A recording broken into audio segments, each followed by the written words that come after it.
Derek, with the way your team dealt with that? Yeah, it is a tricky fixture. I know it's notoriously difficult coming to Rugby Park. You know, there was a great turnout for our fans. They come with a lot of expectation, and it was great that we knew that prior to the game. We felt it in the warm-up, and the game had all the kind of makings of a cup game, and live on TV, it was brilliant turnout. The fans making the effort to get here. I thought the first part of the game, first 10-15 minutes, it was so frantic, and Kilmarnock were better than us in that period. You know, I thought we didn't look after the ball enough. I thought we were guilty of giving away too many stupid free kicks in our own half and then just inviting pressure. I thought our clearances were poor. We gave them a second nibble at things like that, and just allowed those little things to build. But we've also got to accept that we're not always going to get it all our own way. You come away from home, how many teams come here and don't get it their own way? Do you know what I mean? So you've got to come through that period. The goal helps us. It's a brilliant set play. It can't be underplayed how important our set plays have been again this season. A great delivery for Harry, a great header for Halkett, an absolute bullet of a header. He's up to 5 this season, and he's one of the best headers of the ball I've worked with. He gets a flight of things. He's so aggressive and determined, and it was an old-fashioned header. He headers the ball properly, and that was probably the difference in the first half, because we had wee bits and pieces. They had a couple of moments. But by and large, the game was separated at half-time with set play, and we spoke about trying to make sure that when their press came on, and they would probably be a wee bit more committed, have been behind and come after us, we had to make sure we looked after the ball better, and I thought we did that. I thought we connected the game much better with Braga and Shankland. And as the game starts to get stretched and the spaces become a bit more obvious, we looked after the ball brilliantly. Kizarida starts to have a real influence on the game. Braga, Shankland, we scored 2 goals in quick succession, and the game's more comfortable from then on in. And I thought from then on in we were very professional, take a liberty to take Halkett off, just fill his back a wee bit, and make changes just to see the game out. And delighted with the goals, getting 3 goals here and winning the game. And from everybody from the outside looking in, if they don't see the game, they think it's all pretty straightforward. It wasn't straightforward. We'd work to do, we had to respect the challenge. It was there in front of us. We dealt with the challenge. But the goals are good, but 4 clean sheets in a row is what results are built on, and you can see the effort for the team from back to front. Really, we'll start to the front, right through to Alex, that we've kept Kilmarnock's real chances to a minimum. You mentioned the clean sheets, and it's the first time since 2017-18, 4 top flight clean sheets in a row. And what's that built on in terms of training? What's kind of the key behind that?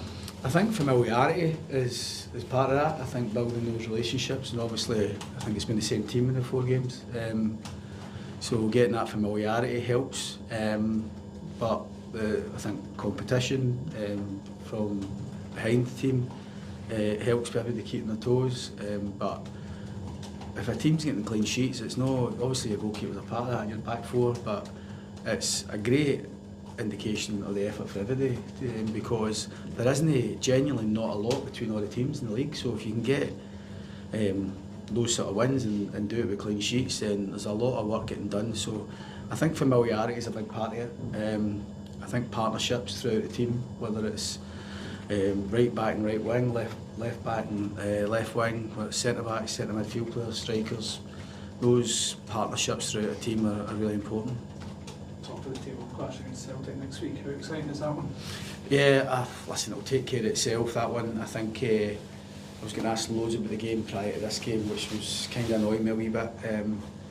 This game needed our full attention, but now that we've won it, obviously we can look forward to the game. The game will lend itself to a brilliant atmosphere.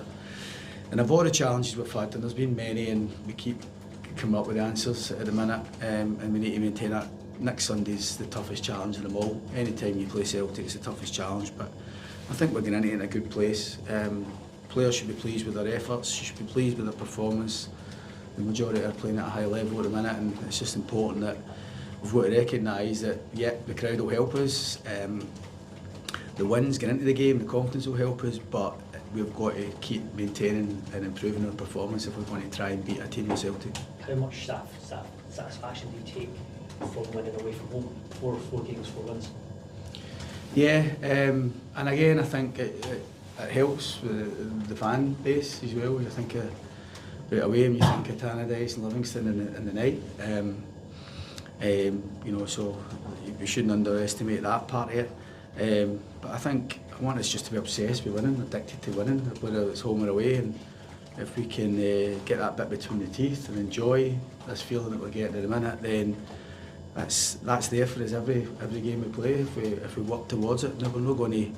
It's going to be bells in the mouth across the road, along the road, and there's going to be tight games where we don't get the desired outcome. But we just want to try and keep those to a minimum. But while you're winning, it's important that we try and maintain it as long as we can. Talks about Algate's finish with the header, I thought the header with the two Brilliant. finishes from Brad. I mean, the second one, foot to foot.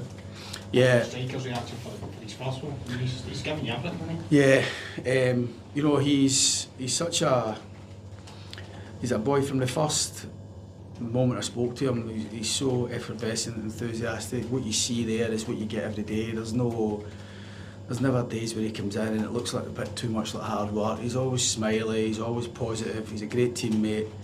He's loving being at Hearts. I think Hearts fans have taken to him because they can see it screaming at him how much he's loving being here. And we're loving having him. You know, he was telling me he was brilliant on Astro because that's where he played in Norway last week. We trained on it on Wednesday and he wasn't so brilliant. And I reminded him of that. But he's got that kind of balance and that kind of low centre of gravity that he enjoys playing on Astro as well. So, and I thought he enjoyed his night out there, particularly the second half. So great for him to score 2 goals because when he doesn't score, like all good strikers, and the team still wins, still the same pleasure, but maybe still not quite the same as it is for everybody else. Strikers need to score a goal, but his contribution's been tremendous, and the good thing for us at Hearts and for him, there's more to come from him. He can still be tighter at times, he can be a wee bit more secure, he's working a wee bit more trustworthy at times, but what he's gave us has been brilliant so far, and there's more to come. I think there was nothing serious that you mentioned about Craig Harper. He's fine.